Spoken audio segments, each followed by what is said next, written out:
Good morning students. Welcome to the science class. Now started on unit 11 atomic structure. என்ன பார்த்தீங்கன்னா அணு அமைப்பை பற்றி நம்ம இப்போ பார்க்கலாம்.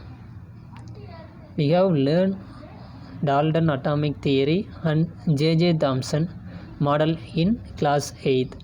Now we will learn about subatomic particles and the other atomic models to explain how these particles are arranged within atoms. So last year 8th வந்து பார்த்தீங்கன்னா நீங்கள் டால்டன் அணு கொள்கை மற்றும் ஜேஜே தாம்சனுடைய கொள்கையை பற்றி பார்த்துருக்கீங்க. இப்போ நம்ம 9th என்ன பார்க்க போகிறோம் அப்படின்னு பார்த்தீங்கன்னா அணுவினுடைய அடிப்படை துகள்கள், அதாவது சப் அட்டாமிக் பார்ட்டிகல்ஸும் அண்ட் அதர் அட்டாமிக் மாடல்ஸ், அதாவது அணுவினுடைய அமைப்பை பற்றி மற்ற கொள்கைகளையும் பற்றி நம்ம இப்போ பார்க்கலாம். So first one, discovery of nucleus, அணுக்கரு கண்டுபிடிப்பு.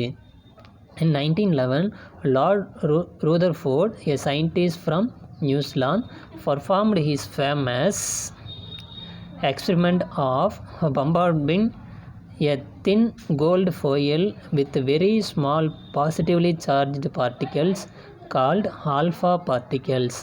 He selected a gold foil because he wanted a thin layer as possible, and gold is the most malleable metals. So 1911 வந்து பார்த்திங்கன்னா இந்த நியூசிலாந்து நாட்டினுடைய சயின்டிஸ்ட் வந்து லார்ட் லூதர்ஃபோர்ட் வந்து ஒரு மெல்லிய தங்க தகட்டின் மீது மிக சிறிய நேர்மின் துகள்களான ஆல்ஃபா துகள், இந்த positive charged particles, alpha particles வந்து என்ன பண்ணுறாங்க, ஆல்ஃபா கதிர்களை விழச் செய்து தன்னுடைய உலக பிரசித்தி பெற்ற தங்க தகடு அணு ஆய்வு சோதனையை நிகழ்த்தினார். ஸோ அதில் வந்து என்னென்னு பார்த்தீங்கன்னா, எதுக்காக அவர் தங்கத்தை எடுத்துக்கிட்டார் அப்படின்னா, தங்கம் வந்து மிகவும் மெல்லிய உலோகமாகவும் எளிதில் தகடாகக்கூடியதாகவும் இருப்பதால் அவர் தங்கத்தகட்டினை தேர்ந்தெடுத்தார். Then he observe that, so இந்த சோதனையிலிருந்து அவர் என்ன தெரியுது அப்படின்னு பார்த்தீங்கன்னா, most of the alpha particles passed straight through the foil. Some alpha particles were slightly deflected from the straight path. A very few alpha particles completely bounced back. So என்ன ஆகுது அப்படின்னு பார்த்தீங்கன்னா, ஃபர்ஸ்ட் ஒன், இந்த பெரும்பாலான alpha துகள் வந்து என்னது, தங்க தகட்டினுள் ஊடுருவி நேர்கோட்டு பாதையிலே செய்யுது, இந்த ஸ்ட்ரெயிட் த்ரூ த ஃபோயல். சில ஆல்ஃபா துகள் வந்து என்ன ஆகுதுன்னு பார்த்தீங்கன்னா, நேர்கோட்டு பாதையிலிருந்து சிறு கோணத்தில் விளக்கம் அடைகிறது, slightly deflected from the straight path. And then very few alpha particles completely bounced back. So இதில் வந்து மிக குறைந்த ஆல்ஃபா கதிர் வந்து என்னது, மந்த பாதையிலேயே திரும்பி செல்லுதுன்னு சொல்கிறாங்க. அதை பாருங்கள், டிஃப்ளெக்டட் ஆல்ஃபா பார்ட்டிகல்ஸ், அந்த டயக்ராம் கொடுத்துருங்க பாருங்கள். So most of the particles வந்து என்னது, ஸ்ட்ரெயிட் லைனில் மூவ் ஆகுது, some of the deflected, and then very few வந்து என்ன ஆகுது, ரிட்டன், அது வந்த டைரெக்ஷன்லேயே இதாகுது. தென் ஸோ இதுதான் என்ன பார்த்தீங்கன்னா, the deflections of alpha particles by the gold leaf, இதெல்லாம் இது பண்ணுறது. So later Rutherford generalized this result of alpha particles, the scattering experiment, and the suggested a model of the atom that is known as Rutherford atomic model. So இந்த alpha துகள் வந்து சிதறடையும் ஆய்வினை வந்து முடிவுகளை பொதுமைப்படுத்தி என்ன பண்ணார், ஒரு அணுக்கொள்கையை ரூதர்ஃபோர்ட் உருவாக்கினார். அந்த கொள்கை தான் என்னென்னு சொல்கிறாங்க பார்த்தீங்கன்னா, ரூதர்ஃபோர்ட் அணுக்கொள்கை அப்படின்னு சொல்கிறாங்க. That models of atoms is known as Rutherford atomic models. Then so இந்த Rutherford atomic models பற்றி பார்க்கலாம் பாருங்க. Rutherford's atomic model. According to this model, the atom contains large empty space. There is a positively charged mass at the center of the atoms known as nucleus. The size of nucleus of an atom is very small compared to the size of an atom. Then fourth point, the electrons revolves around the nucleus in the closed circle path called orbit. Then last one பார்த்தீங்கன்னா, an atom as the whole is electrically neutral. The number of protons and electrons in an atoms are equal. So இந்த Rutherford அணுக்கொள்கையில் என்ன சொல்கிறாங்க அப்படின்னு பார்த்தீங்கன்னா, first ஒன்னில் வந்து the atoms contains large empty space, அந்த அணுவினுடைய பெரும்பகுதியில் வந்து என்ன இது வெற்றிடமாக இருக்குது அப்படின்னு சொல்கிறாரு. தென் அடுத்து பார்த்திங்கன்னா, செகண்ட் பாயிண்டில் அந்த அணுவினுடைய மையத்தில் அதிக நேர்மின் சுமையுடைய உட்கரு பகுதி இருக்குது அப்படின்னு சொல்கிறார், நியூக்ளியஸ் பிரசன்ட் ஆன் சென்டர். தென் அணுவின் அளவை ஒப்பிடும்போது உட்கருவினுடைய அளவு மிகச்சிறியதாக இருக்குது அப்படின்னு சொல்கிறாங்க. Compare to atoms. தென் அடுத்து 4th பாயிண்டில் என்ன சொல்கிறாங்கன்னு பார்த்தீங்கன்னா, இந்த எலக்ட்ரான்ஸ் உட்கருவை சுற்றி வந்து என்னது வட்டப்பாதையில் சுற்றிக்கிட்டே இருக்குதுங்கிறாங்க. அதுதான் என்னென்னு சொல்கிறாங்க, ஆர்பிட் அப்படின்னு சொல்கிறாங்க. இந்த electrons revolves around the nucleus in the close circle path called orbit. Then அடுத்து 5th பாயிண்டில் ஒட்டுமொத்தமாக ஒரு அணு நடுநிலை வாய்ந்தது ஆகும். அதாவது அணுவில் புரோட்டான் மற்றும் எலக்ட்ரான்கள் எண்ணிக்கை சமமாக இருக்குது. The number of protons and electrons are equal in the atoms. So இதுதான் என்ன பார்த்தீங்கன்னா ரூதர்ஃபோர்ட் அட்டாமிக் மாடல்ஸ். ஸோ இதை நோட் பண்ணிங்க, இது 5 மார்க் கொஷின்ஸில் கேட்குறாங்க. Then Rutherford's models of atomic structure is similar to the structure of the solar system. Just as in the solar system, the sun at the center of the and the planets revolved around it. Similarly, in atoms, the nucleus contain the main mass and the electrons revolve around it, orbit or cells. So இந்த ரூதர்ஃபோர்டுடைய அணு மாதிரி பார்த்திங்கன்னா எதோடு ஒப்பிடுறாங்க அப்படின்னு பார்த்தீங்கன்னா நம்மளுடைய சூரிய குடும்பத்தோடு. ஏன்னா வந்து பார்த்திங்கன்னா சென்ட்ரல் வந்து என்னது சூரியன் இருக்குது, அதை சுற்றி வந்து என்னது கோள்கள் வந்து சுழல்கிறது அப்படின்னு சொல்கிறாங்க. ஓகேங்களா? தென் ஸோ அடுத்த ஒன்று பார்த்திங்கன்னா the limitation in Rutherford model. அந்த ரூதர்ஃபோர்டுனுடைய வரம்புகள் என்னென்ன அப்படிங்கிறத பார்க்கலாம். According to electromagnetic theory, a moving electron should accelerate and continuously lose energy. Due to the loss of energy, the path of electrons may reduce and finally the electron should fall into the nucleus. If it happens, so atoms becomes unstable, but atoms are stable. Thus, Rutherford model failed to explain the stability of an atoms. So என்ன ஆகுதுன்னு பார்த்தீங்கன்னா மின்காந்த கொள்கையின்படி என்ன ஆகுது, வேகமாக இயங்கிட்டு இருக்கிற electron வந்து தொடர்ந்து வந்து அதனுடைய எனர்ஜியை லாஸ் பண்ணிகிட்டே இருக்குது, ஆற்றலை இழந்துக்கிட்டே இருக்குங்கிறாங்க. ஸோ அப்படி வந்து அதனுடைய எலக்ட்ரான் ஆற்றலை வந்து இழந்துகிட்டே இருக்கிறப்ப அந்த எலக்ட்ரான் வந்து என்ன ஆகுது, அணுக்கருவை சுற்றி வரும் பாதை சுருங்கி இறுதியில் வந்து என்ன ஆகுது, அணுக்கருவினுள் விழுந்துருது அப்படிங்கிறாங்க. ஸோ அந்த டயக்ராம்ஸில் பாருங்க கொடுத்துருக்காங்க. ஸோ அந்த எலக்ட்ரான்ஸ் ரொட்டேட் என்ன ஆகுது, ஃபைனலாக அதனுடைய சென்டர் பாயிண்டில் போயிட்டு அதனுடைய எனர்ஜி லாஸ் பண்ணிட்டு விழுந்துரும் அப்படிங்கிறாங்க. ஆனால் என்ன ஆகுது, அணு வந்து நிலைப்புத்தன்மையோடு இருக்கணும் அப்படின்னு சொல்கிறாங்க. பட் இதில் வந்து என்ன ஆகுது, அதனுடைய நிலைப்புத்தன்மையை இழந்துருது. ஸோ அதனால் இந்த என்ன ஆகுது பார்த்தீங்கன்னா த மெத்தட்ஸ் ஆர் ஃபெயில்டு அப்படின்னு சொல்கிறாங்க. ஸோ இதை பற்றி என்ன தேவை, ரூதர்ஃபோர்டு வந்து எக்ஸ்பிளைன் பண்ணல the stability of and atoms. So இதை அண்டர்லைன் பண்ணிங்க. இது 1 mark questions and also 2 mark கொஷின்ஸில் ரைட் பண்ணலாம். The Rutherford models fail to explain the stability of atom. So அந்த அணுனுடைய நிலைப்புத்தன்மையை பற்றி என்ன பண்ணல, இவங்க விளக்கம் கொடுக்கல. அதனால் இந்த மாடல் வந்து ஃபெயில்ட் ஆயிடுச்சு. Then so the next model வந்து பார்த்திங்கன்னா Bohr model of an atom.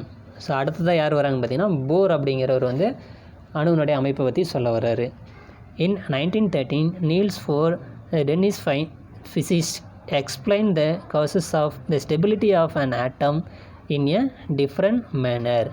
The main postulates are என்ன ஆகுதுன்னு பார்த்தீங்கன்னா 1913 வந்து இந்த டென்மார்க் நாட்டை சேர்ந்த நீல்ஸ் போருங்கிறவர் வந்து அணுவினுடைய நிலைப்புத்தன்மையை விளக்குவதற்காக ஒரு சில முக்கிய கருத்துக்களை சொல்கிறாரு. என்னன்னு பாருங்கள். In atoms, the electrons revolves around the nucleus in stationary circle path called orbits or cell or energy level. அதாவது ஒரு அணுவில் எலக்ட்ரான் வந்து என்ன நிலையான வட்டப்பாதையில் அணுக்கருவை சுற்றி வருகின்றது. இவ்வட்டப்பாதை தான் என்னென்னு சொல்கிறாங்க பார்த்தீங்கன்னா ஆர்பிட் அல்லது ஆற்றல் மட்டங்கள் அப்படிங்கிறாரு. இந்த ஸ்டேஷ்னரி அப்படின்னா நிலையான சர்க்கிள் பாத், நிலையான ஒரு வட்டப்பாதையில் சுற்றிக்கிட்டு இருக்குங்கிறாரு. Then while revolving around the nucleus in an orbit and electron neither loss nor gain energy. ஒரே வட்டப்பாதையில் வந்து என்ன ஆகுது, எலக்ட்ரான் சுற்றி வருகையில் அதில் ஆற்றல் வந்து இழப்போதோ அல்லது ஏற்போதோ இல்லை. ஸோ அதனுடைய எனர்ஜி லெவல் ஒரு லெவல் விட்டு இன்னொரு லெவல் போனால் தான் என்ன ஆகும், அதனுடைய எனர்ஜி லாஸ் ஆகும். ஆனால் இங்கே என்ன ஆகுது, ஒரே இதிலே ரொட்டேட் ஆகிட்டுருக்கு. And electrons in a cell can move to a higher or lower energy cell by absorbing or releasing a fixed amount of energy. ஏன்னா இது ஒரு ஆற்றல் மட்டத்திலிருந்து எலக்ட்ரான் உயர் ஆற்றலுக்கோ அல்லது குறைந்த ஆற்றல் மட்டத்துக்கோ நகரும்போது அதனுடைய ஆற்றலை ஏற்கவோ அல்லது இழக்கவோ செய்யும். So loss or gain energy. Then அடுத்து the orbits or cell are represented by the letters K, L, M, N or numbers 1, 2, 3, 4. So இதனுடைய வட்டப்பாதையில் வந்து பார்த்திங்கன்னா K செல், L செல், M செல் அப்படின்னு அதனுடைய ஒவ்வொரு ஆர்பிட்டுக்கும் நேம்ஸ் கொடுத்துருக்காங்க. ஸோ இந்த டயக்ராமில் பாருங்கள், சென்டரில் நியூக்ளியஸ், ஃபஸ்ட்டு சர்க்கிள் வந்து K செல் n = 1, அடுத்து L செல் n = 2, M செல் n = 3, அடுத்து N sell n = 4. Then the orbit closer to the nucleus is the K cell. It has the least amount of energy and the electrons present in the are called electron cell, K cell, and so on, which the successive cell and their electrons. These orbits are associated with a fixed amount of energy. So Bohr called them the energy level or cell.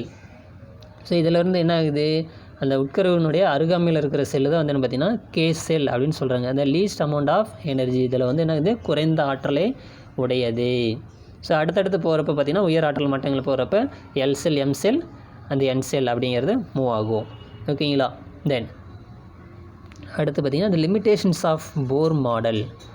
போர் மாடலினுடைய limitation, அதனுடைய குறைபாடு என்னென்னு பார்த்தீங்கன்னா, one main limitations was that this model was applicable only to hydrogen and hydrogen like ions. So example, helium plus, lithium 2 plus, beryllium 3 plus and so on. It would not be extended to multi electron nucleus. So வந்து இதனுடைய குறைபாடு என்னென்னு பார்த்தீங்க அப்படின்னா, hydrogen மற்றும் hydrogen போன்ற அயனிகளுக்கு மட்டுமே வந்து என்ன ஆகுது, இந்த போரினுடைய கொள்கை பொருந்தது. பல எலக்ட்ரான்களுடைய அணுக்களுக்காக என்ன பண்ண முடியல, இதில் விரிவாக்கம் செய்ய முடியவில்லை. ஸோ இதுதான் என்னென்னு சொல்கிறாங்க, இதனுடைய குறைபாடாக சொல்கிறாங்க. Then so the next the discovery of neutrons. So அடுத்து பார்த்திங்கன்னா நியூட்ரானுடைய கண்டுபிடிப்பு. In 1932, James Chadwick observed when beryllium was exposed to alpha particles, the particles with about the same mass as proton were emitted. So வந்து என்ன பண்ணுறாங்க, beryllium எடுத்துக்கிட்டு அதோட alpha race வந்து இது பண்ணுறப்ப என்ன ஆகுது, கார்பன் ப்ளஸ் நியூட்ரான்ஸ் கிடைக்குது அப்படிங்கிறாங்க. ஓகேங்களா. தென் these emitted particles carried no electrical charge. They were called as neutrons. It is denoted by N01. The subscript 1% its a mass and the subscript 0% its electric charge. இதில் ஒன்றுங்கிறது என்ன பார்த்திங்கன்னா அதனுடைய mass நம்பராகவும், 0ங்கிறது அதனுடைய எலக்ட்ரிக் சார்ஜாகவும் மென்ஷன் பண்ணுறாங்க. That is called as neutron.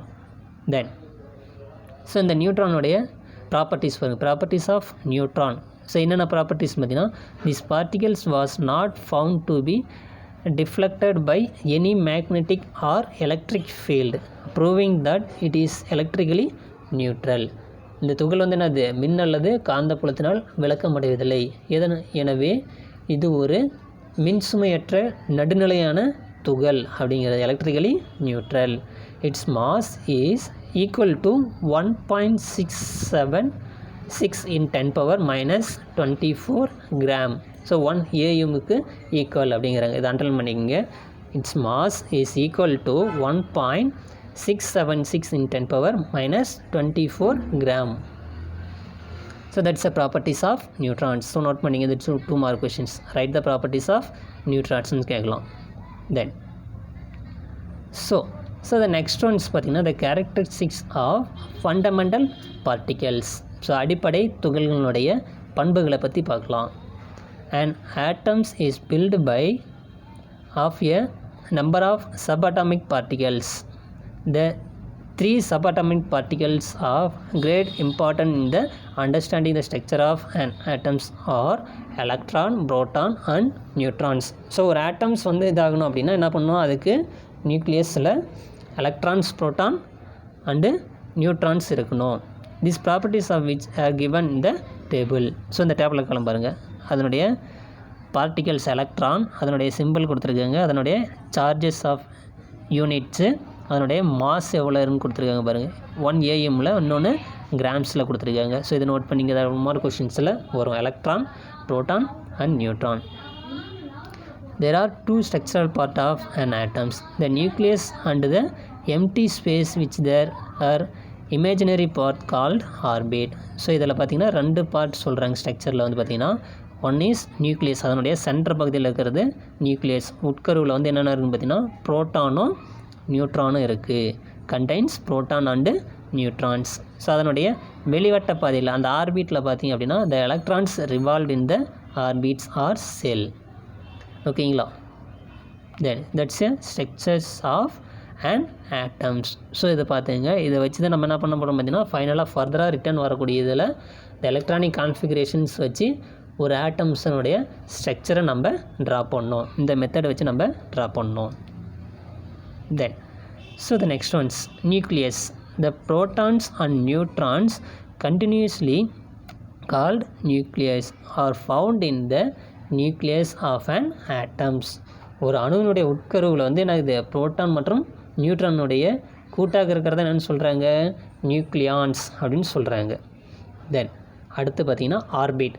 Orbit is define as the path by which electrons revolve around he nucleus. அதாவது எலக்ட்ரானுடைய உட்கருவை சுற்றி ஒரு வட்டப்பாதை தான் வந்து என்னென்னு சொல்கிறாங்க? ஆர்பிட் அப்படின்னு சொல்கிறாங்க. ஓகேங்களா? ஸோ இது நோட் பண்ணிங்க. த 2 more questions. Define nucleus, define orbit. Okay students. So இப்போ இன்றைக்கி நம்ம என்னென்ன பார்த்துருக்கோம் அப்படின்னு பார்த்தீங்கன்னா அணுவினுடைய அமைப்பை பற்றி நம்ம பார்த்தோம். அட்டாமிக் ஸ்ட்ரக்சரில் ஸோ ரூதர்ஃபோர்டினுடைய மாடல்ஸை பற்றி பார்த்துருக்குறோம். தென் அதனுடைய லிமிட்டேஷன்ஸ் பற்றி பார்த்தோம். அடுத்து டிஸ்கவரி ஆஃப் நியூட்ரான்ஸ். தென் அடுத்து பார்த்திங்கன்னா போர் மாடலை பற்றி பார்த்துருக்கோம். ஓகேங்களா? ஸோ அதை லேர்ன் பண்ணுங்கள். நெக்ஸ்ட் கிளாஸ் பார்க்கலாம். Thank you students.